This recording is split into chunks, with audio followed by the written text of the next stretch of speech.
नमस्कार दोस्तों, आप सबका स्वागत है अपने YouTube चैनल बेस्ट स्टडी 2020 में। 7 मार्च 2024 डेली करंट अफेयर से रिलेटेड सारे क्वेश्चन आपको इस वीडियो में मिल जाएंगे।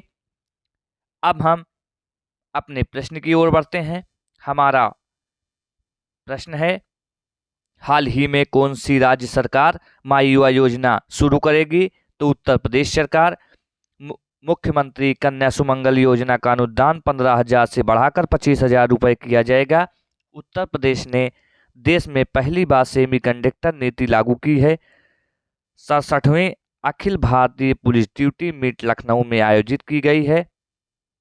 अपशिष्ट जल उपचार के लिए नोएडा को जल योद्धा के रूप में मान्यता मिली है।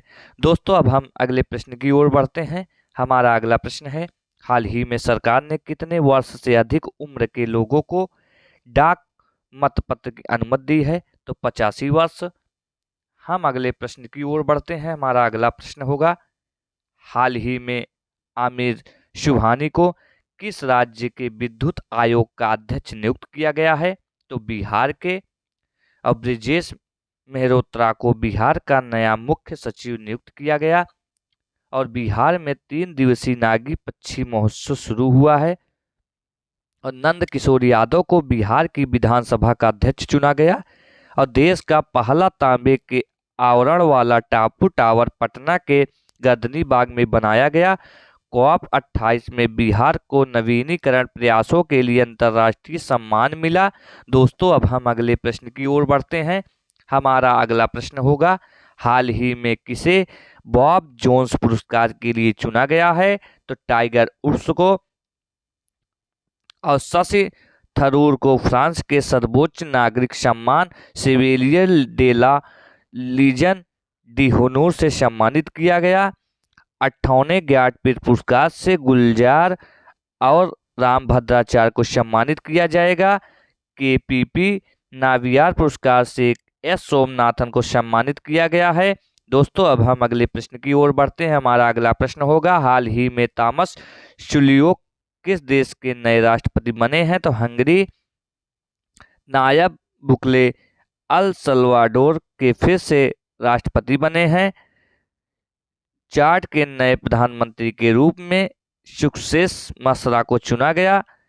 अब हम अगले प्रश्न की ओर बढ़ते हैं। हमारा अगला प्रश्न होगा, हाल ही में अरुण कुमार शर्मा का निधन हुआ है, वो कौन थे? तो पुरातत्वविद।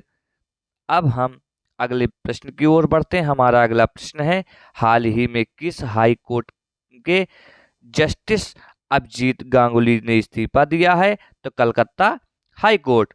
दोस्तों, अब हम अगले प्रश्न की ओर बढ़ते हैं। हमारा अगला प्रश्न होगा, हाल ही में किस बैडमिंटन खिलाड़ी ने संन्यास की घोषणा की है? तो बी साई प्रवीण ने। कहां से संन्यास लेने की घोषणा की है? तो बैडमिंटन खिलाड़ी से। अब हम अगले प्रश्न की ओर बढ़ते हैं। हाल ही में एशियन रिवर राफ्टिंग चैंपियनशिप का आयोजन कहाँ किया जा रहा है? तो शिमला में। कहाँ किया जा रहा है दोस्तों? शिमला में। अब हम अगले प्रश्न की ओर बढ़ते हैं। हमारा अगला प्रश्न होगा, हाल ही में किस राज्य की आदिवासी पोशाक रिसा को GI टैग मिला है? तो त्रिपुरा के। और कटक की चांदी तारकसी को GI टैग मिला। अयोध्या के बेसन के लड्डू को GI टैग मिला है। और उड़ीसा के रेड आर्ट चटनी को GI टैग मिला।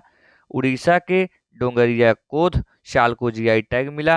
अरुणाचल प्रदेश के आदि के हस्त निर्मित कालीन तिब्बती निवासियों द्वारा और वाचो शिल्प को GI टैग मिला। और पंजाब पश्चिम बंगाल के सुंदरबन शहद जलपाईगुड़ी जिले में काला नुनिया चावल और कादियाल साड़ियों को GI टैग मिला। दोस्तों, अब हम अगले प्रश्न की ओर बढ़ते हैं। हमारा अगला प्रश्न होगा, हाल ही में किसने 4 दिवसीय अखिल भारतीय अनुसंधान विद्वान शिखर सम्मेलन 2024 की मेजबानी की है? तो IIT मद्रास ने। उत्तर प्रदेश सरकार ने बेहतर आपदा प्रबंधन के लिए IIT रुड़की के साथ समझौता करने का फैसला किया है। IIT गुवाहाटी के उन्नत स्वास्थ्य देखभाल के लिए स्वास्थ्य परियोजना का उद्घाटन किया गया। भारतीय नौसेना ने IIT कानपुर के साथ नवाचार और अनुसंधान के लिए समझौता पर ज्ञापन पर हस्ताक्षर किए हैं। आईआईटी रोपड़ के शोधकर्ताओं ने सतलज में एक दुर्लभ धातु टाइटेनियम की खोज की है। दोस्तों अब हम अगले प्रश्न की ओर बढ़ते हैं। हमारा अगला प्रश्न होगा, हाल ही में स्टेनलेस स्टील क्षेत्र में भारत के पहले ग्रीन हाइड्रोजन प्लांट की स्थापना कहाँ की गई? तो हिसार में। दोस्तों अगले प्रश्न की ओर बढ़ते हैं। हमारा अगला प्रश्न है, हाल ही में किसने नवाचार को बढ़ावा देने के लिए ADITI योजना शुरू की है? तो राजनाथ सिंह ने। दोस्तों अब हम अगले प्रश्न की ओर बढ़ते हैं और आज का हमारा आखिरी प्रश्न होगा, हाल ही में भारत के पहले राष्ट्रीय डॉल्फिन अनुसंधान केंद्र उद्घाटन कहाँ किया गया? तो पटना में। दोस्तों आज का हमारा वीडियो यहीं पे समाप्त होता है। दोस्तों यह वीडियो आप सबको कैसा लगा हमें कमेंट बॉक्स में ज़रूर बताएं और हमारे चैनल बेस्ट स्टडी 2020 को सब्सक्राइब करना ना भूलें, जिससे हमें मोटिवेशन मिल सके और हम आपके लिए और भी बेहतर करने का प्रयास करते हैं। और किसी भी एग्ज़ाम, कोई भी कंपटीशन वनडे का एग्ज़ाम है तो यह भी करंट अफेयर के जितने भी टॉपिक आप सबके पास जा रहे हैं सब बहुत महत्वपूर्ण है। अब हम आज के लिए धन्यवाद। जय हिंद, जय भारत।